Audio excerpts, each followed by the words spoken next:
छत्तीसगढ़ में मातस्के पॉलिटेक्निक मात्र एक धमधा में है और डिग्री कॉलेज कवर्धा में है।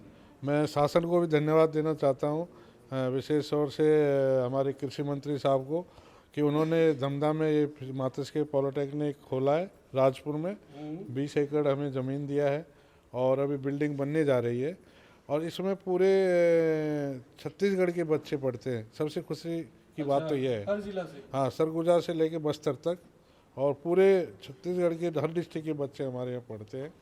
इसमें प्रवेश के लिए 12वीं में बायोलॉजी होना कंपलसरी है विद्यार्थी के पास और व्यापम एक संस्था है छत्तीसगढ़ शासन की जिसमें पीवीटी टेस्ट होता है। अच्छा, उसके माध्यम से हमारे यहाँ एडमिशन होता है। अच्छा। और बच्चे यहाँ पर 2 साल का अध्ययन करते हैं और ये मातस्के पॉलिटेक्निक का उद्देश्य मात्र ये है कि हम इंटरप्रेन्योरशिप जो स्वरोजगार डेवलप कर सकें ऐसे बच्चे तैयार करें, ऐसे ट्रेंड पावर छत्तीसगढ़ के लिए तैयार करें जो छत्तीसगढ़ के विकास के लिए और छत्तीसगढ़ के आने वाले भविष्य के लिए योगदान करें।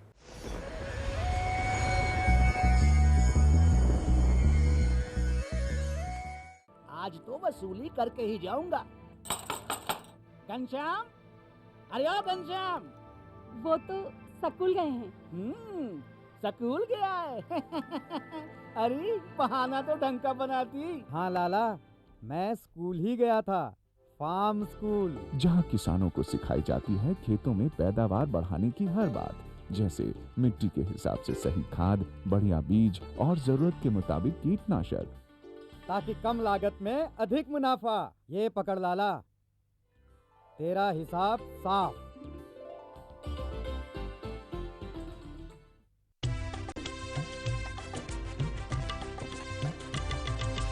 सहकारिता के बल पर विकास के लिए उठे कदम, जन सहकार की ताकत लेकर आगे बढ़ते जाएं हम। जन जन ने इस क्रांति में है विश्वास जगाया, हम सब ने मिलकर विकास का परचम है फहराया।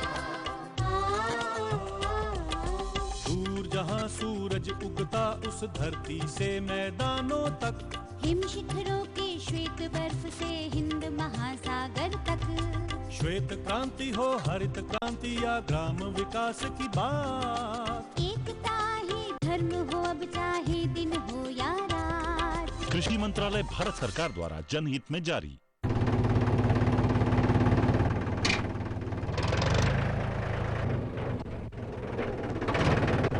अरे हरकू वाह, बीज, कीटनाशक और आज खाद भी।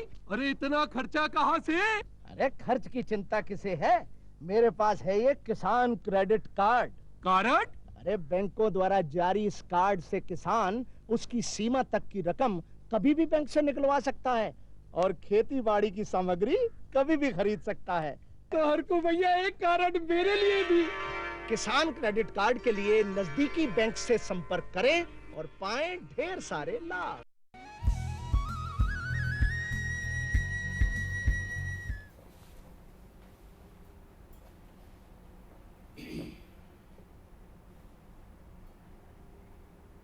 कृषि दर्शन के सभी दर्शकों को नमस्कार। साथियों, जब हम अपने खेत में खाद्यान्न फसलें लगाते हैं तो फसल कटाई के बाद में भूमि की उर्वरा शक्ति कम हो जाती है, लेकिन जब हम दलहनी फसलें लगाते हैं तो दलहनी फसलों की जड़ें वायुमंडल से नाइट्रोजन लेकर भूमि में स्थिर कर देती हैं, जिससे कि भूमि की उर्वरा शक्ति बढ़ जाती है। इसलिए हमारे कृषि वैज्ञानिक सलाह देते हैं कि फसल चक्र अपनाते हुए खरीफ के इस मौसम में आपको ज़रूर दलहनी फसलें भी लगानी चाहिए। दलहनी फसलों की उन्नत खेती कैसे करें, इस विषय में हम आज बात करेंगे और विषय के संबंध में आपको जानकारी देने के लिए आज हमारे साथ हैं इंदिरा गांधी कृषि विश्वविद्यालय की कृषि वैज्ञानिक डॉक्टर मयूरी साहू। मैम, आपका स्टूडियो में बहुत बहुत स्वागत है। धन्यवाद। नमस्कार किसान भाइयों। साथियों, यदि आप दलहनी फसलों की उन्नत खेती के विषय में कुछ जानना चाहते हैं, कोई प्रश्न पूछना चाहते हैं, तो आप हमारे इस टोल फ्री नंबर पर हमें संपर्क कर सकते हैं। हमारा नंबर है 1800-233-9418। आइए चर्चा की शुरुआत करें। मैम, सबसे पहले हमारे किसान भाइयों को ये बताइए कि छत्तीसगढ़ में मिट्टी और जलवायु के हिसाब से कौन कौन सी दलहनी फसलें हमारे किसान भाइयों को लगानी चाहिए? किसान भाइयों को जो खरीफ का समय है, मतलब वर्षा का जो समय जी है, जी जी तो इस समय किसान भाई मुख्यतः जो है अरहर, उर्द और मूंग की कृषि कर सकते हैं। उसकी उन्नत खेती की ओर जी वो जी ध्यान दे सकते हैं। तो अरहर जो है वो दूसरे नंबर पर भारतवर्ष में हम्म। उगाई जाने वाली महत्वपूर्ण दलहनी फसल है। जी इसकी किसान अच्छे से अगर उन्नत खेती करते हैं तो उससे बहुत अच्छी उनको उत्पादकता मिल पाती है।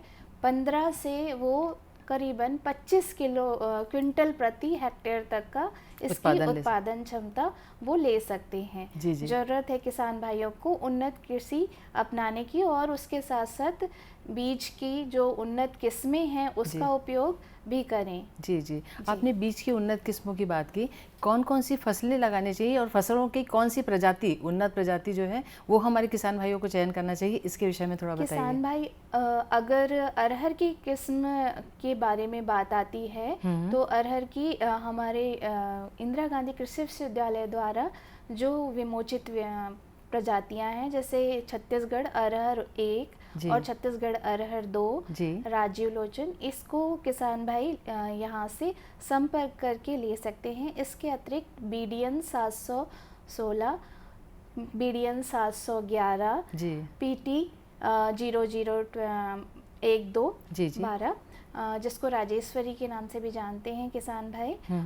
तो ये इसके अतिरिक्त 2021 में ही विमोचित हुई किस्म है KRG 33 तो ये जो बहुत अच्छी उन्नत किस्में हैं जिनमें रोग और बीमारियों के प्रति भी प्रतिरोधक क्षमता अधिक है। जो सामान्य या जो पारंपरिक बीज है उसके उपयोग से इनका उपयोग जो है 20 से 25% तक आपको अधिक उत्पादन में वृद्धि लाने के लिए अनुकूल बनाता है। उसके अतिरिक्त किसान भाई जब अन्य जो रिसोर्सेस, अन्य संसाधनों का उपयोग करते हैं, जैसे बीज का समय पे उस खेती के पूर्व ही उसका संसाधन करे, कैसे उपचार करे बीज को, कार्बनडाजिम है या बाविस्टीन है, राइजोबियम जो है, जब तक हमारी दलहनी फसल है लेकिन उनमें जब तक ग्रंथियां नहीं विकसित होती हैं तब तक उनमें नाइट्रोजन की जो आवश्यक मात्रा है उसके लिए हम राइजोबियम कल्चर का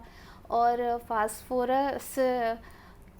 फास्फोरस हो गया, जिंक हो गया, इनको कैसे विमोचित करें मृदा से, तो उनके घोलक जो होते हैं उनसे जैव उर्वरक से हम उपचारित करके जब हम लगाते हैं तो ये भी एक जो है तरीका है कि हम किस तरह से अपनी उन्नत कृषि को उत्पादकता की चरम मतलब सीमा पे बढ़ाने के लिए किस तरह से हम उसके मदों का उपयोग करते हैं। जी आपने बीजोपचार तो बताया, पर बीज बोने के पहले खेत की तैयारी कैसे करें और कब तक लगा लेना चाहिए हमारे किसान भाइयों को ये फसल? किसान भाइयों को जो अरहर की फसल है तो ये जून के मतलब आखिरी जो पखवाड़ा है उससे हम जुलाई के दूसरे हफ्ते तक, सप्ताह तक हम उसको अरहर की अगर बुआई कर लेते हैं तो ये बहुत उचित होता है किसान भाइयों के लिए, ताकि उधर जब हमारा मतलब कि फसल कटाई होती है तो हमारी उत्पादकता वो बढ़ाने में मदद करती है। साथ साथ रोग और बीमारियों से जो प्रत्येक चरण रहते हैं तो वो जो है वो कम हो जाते हैं उनसे। ठीक है। उसके अतिरिक्त जैसे मैंने आपको कहा कि मूंग और उर्द, तो मूंग और उर्द जो है उसको जुलाई के द्वितीय पखवाड़े से हम बुआई करके जुलाई के आखिरी जो सप्ताह है या पूरी तरह से जुलाई तक हम बुआई कर सकते हैं। जी। और इसके अतिरिक्त मैं किसान भाइयों को मूंग और उर्द की जो उन्नत किस्में हैं, जैसे मूंग की किस्म है पैरी मूंग जो हमारे कृषि विश्वविद्यालय द्वारा विकसित की गई हैं।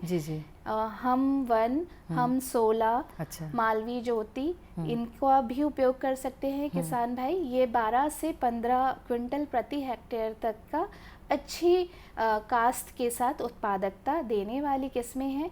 उर्द की किस्में हैं जैसे कि TU उर्द हो गई, बरखा हो गई, पंत उर्द 31 हो गई, बरखा को ही 38 नंबर BAU 38 जी, जी। नंबर से जाना जाता है। तो जी। इनकी उर्द की ये जो किस्में हैं, इनसे 10 से 12 क्विंटल प्रति हेक्टेयर तक अधिकतम जो हमारे किसान भाई उत्पादकता प्राप्त कर सकते जी, हैं। जी। मैम, हम जानना चाह रहे थे कि बुआई के पहले खेत की तैयारी किस तरह से की जाए? खेत की तैयारी के लिए किसान भाई जो हैं वो गर्मियों में ही गहरी जुताई उनको करनी चाहिए। किसान भाइयों को पता है कि जो भी उसमें रहवासी जो बीमारियां हैं, ये सब जो हैं वो कम हो जाती हैं। भूमि में जो है मतलब पोरस हो जाता है, तो उसमें वायु का संचार और मृदा में जो सीधे जब हमारा वर्षा होती है तो वो उसका संवहन जो होता है जी, वो बहुत तेजी से होता है। और हमें भूमि में, क्योंकि ये दलहनी फसलें हैं, तो जी, किसान भाइयों को हमेशा ध्यान रखना चाहिए कि दलहनी फसलों को हम मेड़ और कूंड वाली जो रिज एंड फरो जो हम पद्धति बोलते हैं, जिसमें कूंड बनाते हैं, जी, जी, जी। उस विधि से बोना चाहिए, ताकि उसमें पानी के एकत्र होने के कारण वहाँ अगर लगातार बारिश होती है, क्योंकि ये सारी जो फसलें हैं ये खरीफ मौसम में, बारिश के मौसम में बोई जाने वाली फसलें हैं, तो पानी का इकट्ठा होना इन फसलों की पौधों को सड़ा देता है, सड़न का कारण बनता है। वहाँ पे रूट जो है सीड ब्लाइट, विभिन्न प्रकार की बीमारियां हो जाती हैं पानी के एकत्र होने के कारण। तो हमें ढालदार बनाना चाहिए, बीच में नाली या निकासी का प्रावधान करके उनको खेत को तैयार करना चाहिए। खेत जब वो जुताई करते हैं तो अच्छी जुताई होनी चाहिए। गहरी फसल है, गहरी मृदा में गहरे अंतर तक इसकी जो जड़ें जाती हैं, तो हमें भी उसकी 4 से 6 सेंटीमीटर जो है गहराई पे इसके बीजों को डालना चाहिए अरहर के, है ना। और उसके अतिरिक्त किसान भाइयों को ये भी ध्यान रखना चाहिए कि जो हमारी अरहर की कौन सी किस्म है, क्या वह कम अवधि की है, जैसे कि 165 दिन में पकने वाली है, कि 180 दिन या उससे अधिक अवधि की फसल है। तो उस के अनुसार भी किसान भाई जो हैं वह पौधे से पौधे और जो दूसरे एक रो से दूसरे रो, कतार से कतार की दूरी को निर्धारित कर सकते हैं। तो अधिकतम जो है किसान भाई 90 सेंटीमीटर तक का कतार से कतार की दूरी रख सकते हैं, और 30 सेंटीमीटर तक अधिकतम पौधे से पौधे की दूरी रख सकते हैं। तो जो अधिक लंबे समय की जो किस्में होती हैं उनमें ये दूरी कम हो जाती है। आप 60 सेंटीमीटर से लेके 90 सेंटीमीटर तक जा सकते हैं।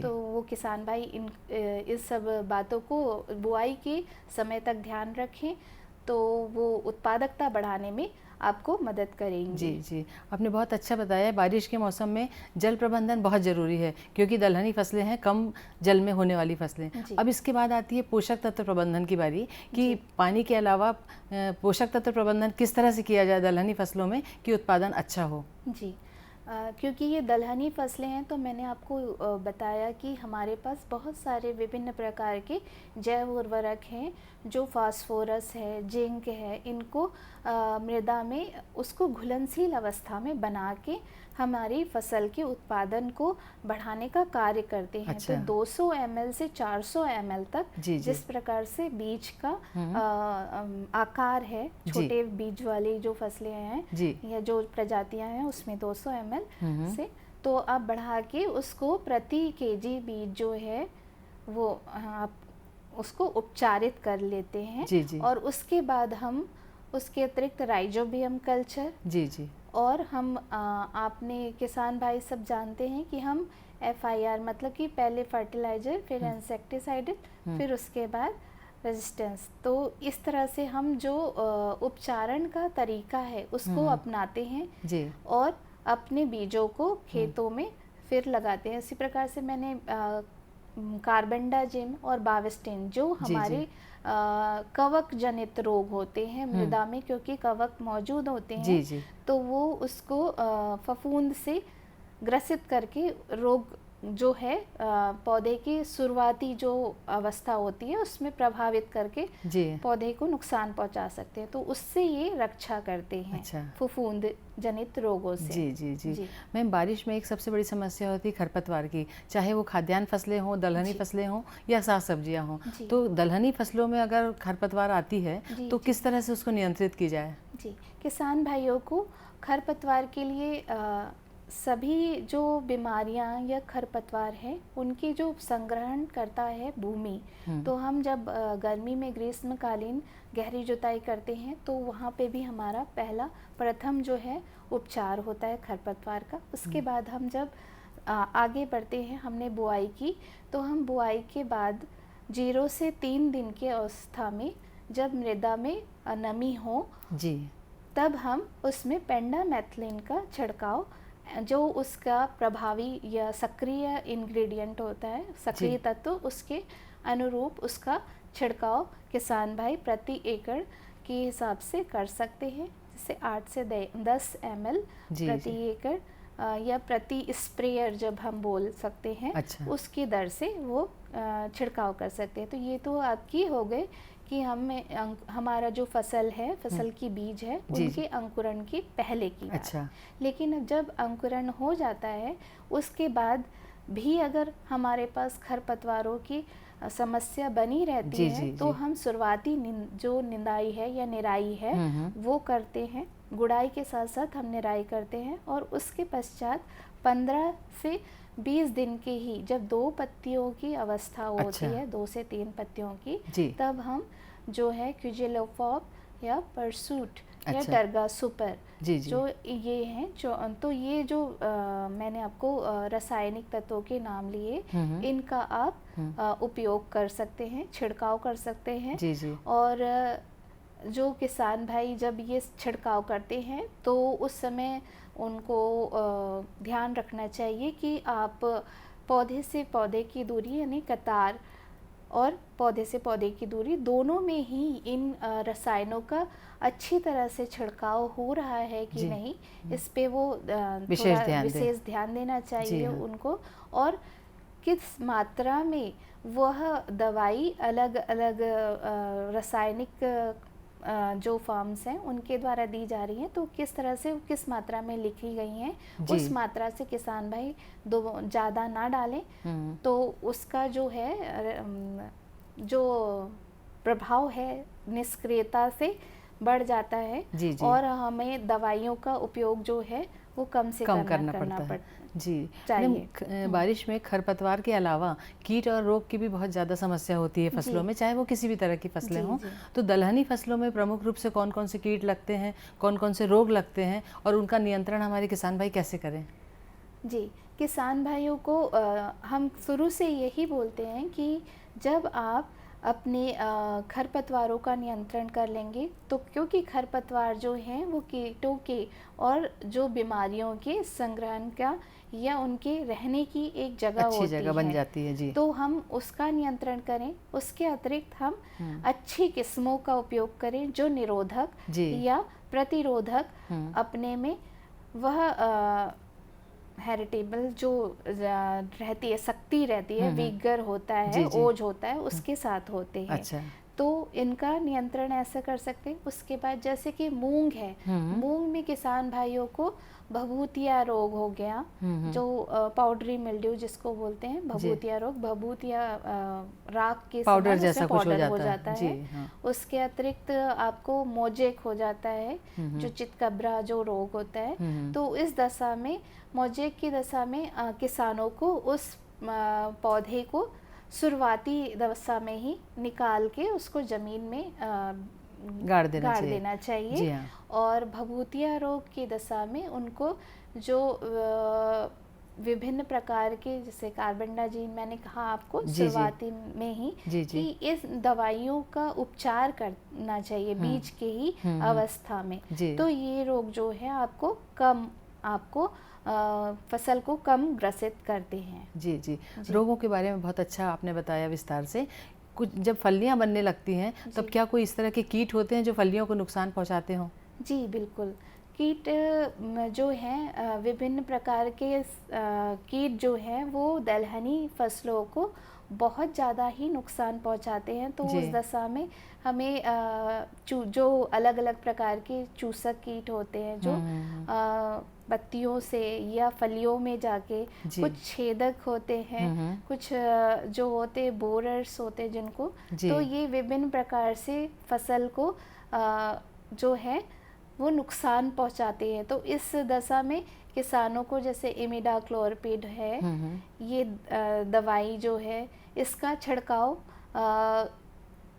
किसानों को करना चाहिए। लेकिन किसानों को ये भी देखना चाहिए कि 10 पौधे में हमारे पास कितनी जनसंख्या या कितने पॉपुलेशन में वो जो बीमारी या कीट हैं उनकी कितनी मात्रा है। अच्छा। अगर वो हमारी उत्पादकता को प्रभावित करने वाली मात्रा से बढ़ने वाली है तभी हमें कीटों के लिए प्रबंधन पे जाना चाहिए या हमें बहुत ज़्यादा रासायनिक चीज़ों का उपचार करना चाहिए, क्योंकि रासायनिक दवाओं का छिड़काव करने से वहाँ पे जो है मकड़ी है जो आपकी या आपके जो बर्ड्स चिड़िया हैं जो कीटों को खाती है नुकसान दे करने वाली, तो वो उनका भी जो फसल पे रोटेशन है कम आना हो जाता है या वो प्रभावित होते हैं, मरते हैं। तो हमें ध्यान देना चाहिए। मैंने आपको कहा इमिडाक्लोरपिड, इसके अलावा क्लोराम्पिटॉल करके एक जो दवाई है, ये 2 जो हैं इनका उपयोग आप अरहर में और अरहर में क्लोराम्पिटॉल करके जो दवा है उसका उपयोग करें और इमिडाक्लोरपिड जो चूसक है उन कीटों के लिए आप उड़द और मूंग में इसका उपयोग कर सकते हैं। जी जी मैम, आपने बताया कि रसायन के ज़्यादा उपयोग से मित्र कीट को नुकसान पहुंचता है, परागण करने वाले जो पक्षी उनके नुकसान पहुंचता है। तो रसायन की जगह हम जैविक कौन कौन से कीटनाशक हैं जिनका उपयोग करें? हाँ, हम इस दशा में जो है जो नीम के बीज हैं उनके सत्व का भी छिड़काव कर सकते हैं। लेकिन किसान भाइयों के पास क्योंकि उनको उत्पादकता में भी ध्यान देना रहता है, तो हम शुरुआत से ही उस चीज़ को रखें कि ध्यान दें हम कि किस अवस्था में हमारी किस जो जनसंख्या है हानिकारक कीटों की वो बढ़ने वाली है, तो हम उसके शुरुआत से ही हम उसे पकड़ लें, उसका उपचार करते चलें और टी आकार की जो खूटियां हैं उनको जगह जगह पे रखें। उससे भी वहाँ पे चिड़िया बैठती हैं तो उनको जो हानिकारक कीट होते हैं उनकी लार्वा या इल्ली को वो खा लेती हैं, तो वो भी किया जा सकता है। इसके अतिरिक्त बहुत सारे ऐसे मित्र कीट हैं जिनके अब हमको स्ट्रिप मिलने लग गई है, विश्वविद्यालय द्वारा विकसित की गई हैं। तो ऐसे कीट की स्ट्रिप्स को हम ये जैसे पन्ने होते हैं तो ये मोटे पन्ने पे उनके अंडों को एक स्टिक करके मतलब चिपका दिया जाता है और उसको आप अरहर की जो पत्तियां होती हैं उसके नीचे आप चिपका दें, फिर ये कुछ दिन में आ जाते हैं। लेकिन जब हम फिर रसायन की ओर जाते हैं तो फिर वो उनका भी मतलब प्रभावित होते हैं, वो कीट भी प्रभावित होते हैं जो मित्र कीट हैं। तो वो किसानों को धीरे धीरे जब वो उन्नत खेती करते जाते हैं तो उसका अनुभव प्राप्त होता जाता है और किसान जो है वह सलाह से और आपके कृषि विश्वविद्यालय द्वारा हमारे द्वारा इस तरह से जो है विभिन्न तरह की प्रकाशित रचनाओं द्वारा वो करके उस चीज़ अच्छी फसल प्राप्त कर सकते हैं। जी। मैम, इसके अलावा ये बताइए कि इसकी दलहनी फसलों की कटाई का उचित समय क्या है और क्या सावधानी रखें? जी, विभिन्न प्रकार की दलहनी फसल को हम कटाई के लिए किसान जो है जैसे कि आप अरहर की कटाई है तो जो लघु या जो शॉर्ट ड्यूरेशन की होती है, कम दिवस में होती हैं, 165 से 170 दिन में आ जाती हैं, तो ये जनवरी फरवरी के जो माह में ये पूरी तरह से पॉट को उनके मैच्योर हो जाते हैं तो वो आप काट सकते हैं। इसके अलावा जब हम मूंग और उड़द की बात करते हैं तो क्योंकि हमारी जो अच्छी प्रजातियां अच्छी किस्में हैं वो 60 से 65 दिन 70 दिन में ये प्रजातियां जो हैं वो तैयार हो जाती हैं, तो उनको आप उस अवधि में काट सकते हैं, 3 महीने में। इसके अलावा किसान भाई जो है मूंग और उर्द की कतार जो है मिश्रित खेती भी कर सकते हैं। जैसे 2 जो है उन्होंने अरहर लगाई और उसके नीचे ही उन्होंने मूंग लगा दी, तो वो क्योंकि कम अवधि की फसल है मूंग उर्द, तो वो जल्दी कटाई हो जाएगी और उसके बाद उनकी अरहर भी आप हमारे स्टूडियो में आई, हमारे किसान भाइयों को आपने बहुत उपयोगी जानकारी दी, आपका बहुत बहुत धन्यवाद। साथियों, नया विषय लेकर हम फिर मिलेंगे। आज हमें आज्ञा दीजिए, नमस्कार।